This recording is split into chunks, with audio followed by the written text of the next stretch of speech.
Hi friends, எல்லாரும் எப்படி இருக்கீங்க? Welcome back to my channel Sai Aadhis vlog. என்னுடைய சேனல் ஃபர்ஸ்ட் டைம் பார்க்குற மாதிரி இருந்தால் கண்டிப்பாக சப்ஸ்கிரைப் பண்ணுங்கள், மறந்துடாமல் பெல் ஐக்கானை ப்ரெஸ் பண்ணுங்கள். அப்போ தான் நான் போடுற வீடியோ உங்களுக்கு நோட்டிஃபிகேஷன் வரும். நம்ம இன்றைக்கி சூப்பரான ஒரு ரெசிபி தாங்க பார்க்க போகிறோம். தாபா ஸ்டைலில் ஒரு பன்னீர் கிரேவி தான் பார்க்க போகிறோம். இது சப்பாத்திக்கு அவ்வளோ சூப்பராக இருக்குங்க. கண்டிப்பாக ஒன்ஸாவது நீங்கள் ட்ரை பண்ணி பாருங்கள். டேஸ்ட் வந்து அல்டிமேட்டாக இருந்துச்சு.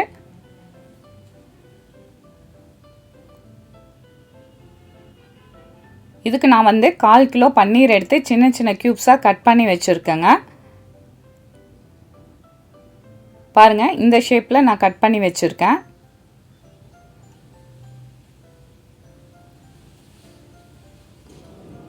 இதுக்கு தேவையான அளவு சில்லி பவுடர் போட்டுக்கோங்க. நான் காஷ்மீரி சில்லி போடுறேன், நீங்கள் நார்மல் சில்லி பவுடர் கூட போட்டுக்கலாம்.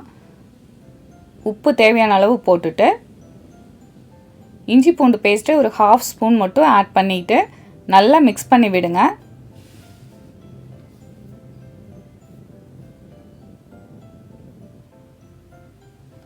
பன்னீர் உடைஞ்சு போகாமல் பொறுமையாக நல்லா மிக்ஸ் பண்ணி விடுங்க.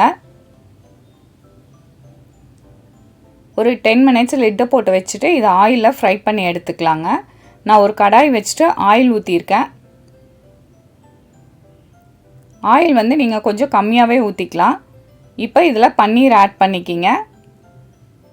பாதி பன்னீர் எடுத்து நீங்கள் ஆட் பண்ணிவிட்டு ஃப்ரை பண்ணி எடுத்துக்கலாம். நல்லா மிக்ஸ் பண்ணி விடுங்க. ரொம்ப ரோஸ்ட் ஆக தேவையில்லை. ரொம்ப ரோஸ்ட் ஆச்சுன்னா ரப்பர் மாதிரி ஆயிரும் பன்னீர். 5 மினிட்ஸ் நல்லா ஃப்ரை பண்ணி எடுத்திங்கன்னா போதும். அதை எடுத்து தனியாக வச்சுட்டு இப்போ ஒரு கடாய் வச்சுட்டு நெய் 2 ஸ்பூனும் ஆயில் 2 ஸ்பூனும் ஊற்றிக்கிங்க. தாளிக்கிறதுக்கு வந்து ஒரு பட்டை, 2 கிராம்பு,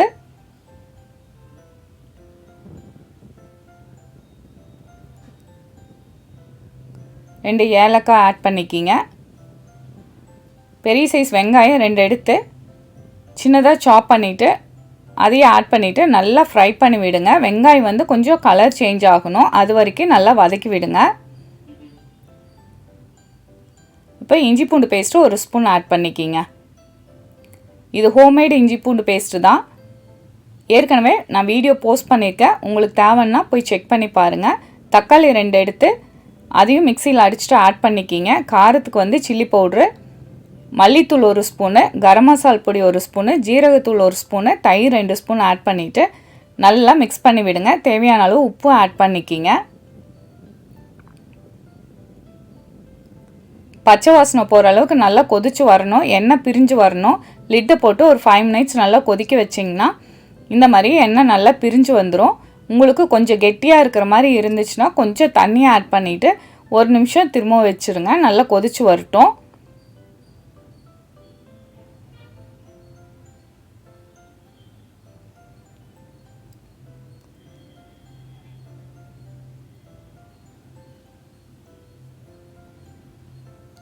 பாருங்கள், எண்ணெய் நல்லா பிரிஞ்சு வந்துருச்சு. இப்போ நம்ம பன்னீர் ஆட் பண்ணிக்கலாம். ஒவ்வொரு பீஸாக நீங்கள் பன்னீர் ஆட் பண்ணுங்க.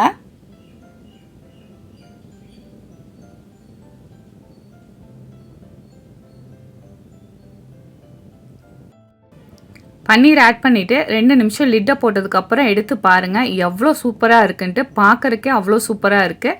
ஃபைனலாக கொத்தமல்லியில் ஆட் பண்ணிவிட்டு சர்வ் பண்ணிக்கலாம்.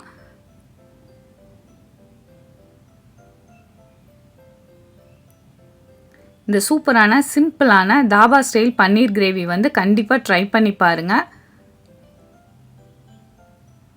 பன்னீர் வந்து ரொம்ப ஃப்ரை பண்ண வேண்டாங்க, பண்ணுனா ரப்பர் மாதிரி இருக்கும். லைட்டாக ஃப்ரை பண்ணி எடுத்திங்கன்னா போதும். இந்த சூப்பரான இந்த பன்னீர் கிரேவியை உங்கள் வீட்டில் கண்டிப்பாக ட்ரை பண்ணி பாருங்கள். என்னுடைய சேனலில் நிறைய ஹெல்த்தியான ரெசிபீஸ் இருக்குது, ட்ரை பண்ணி பாருங்கள். இந்த பன்னீர் கிரேவி வந்து சப்பாத்திக்கு சூப்பராக இருக்குங்க. சாஃப்டான சப்பாத்தியோட சர்வ் பண்ணுங்கள். சூப்பரான இந்த அல்டிமேட்டான பன்னீர் கிரேவியை உங்கள் வீட்டில் ட்ரை பண்ணி பாருங்கள்.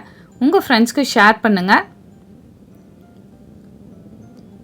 என்னுடைய channel Sai Aadhis vlog like பண்ணுங்கள், ஷேர் பண்ணுங்கள், சப்ஸ்கிரைப் பண்ணுங்கள். மறந்துடாமல் பெல் ஐக்கானை ப்ரெஸ் பண்ணுங்கள். அப்போ தான் நான் போடுற வீடியோ உங்களுக்கு நோட்டிஃபிகேஷனாக வரும். Thank you so much.